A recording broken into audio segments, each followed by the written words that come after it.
zilitikisa anga la Kilanga kama miito ya miungu ya kale, na umeme ulipenya anga kwa mshindo mkali. Gaddafi alisimama mbele ya dirisha lake, akiwa na ule ufunguo wa kale aliopewa na yule bibi wa mti. Ufunguo huo ulikuwa ukimuwasha kiganja chake kana kwamba una roho ndani yake. Alijihisi kama kuna sauti ndogo inayomuita kutoka ghorofa ya juu, mahali ambapo hakuna mtu anayethubutu kwenda.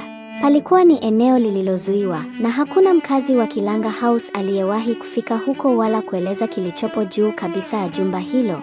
Aliweka ufunguo kwenye mfuko wa kaptula yake, akavuta hood ya koti lake juu ya kichwa na kutoka chumbani kwake kwa tahadhari.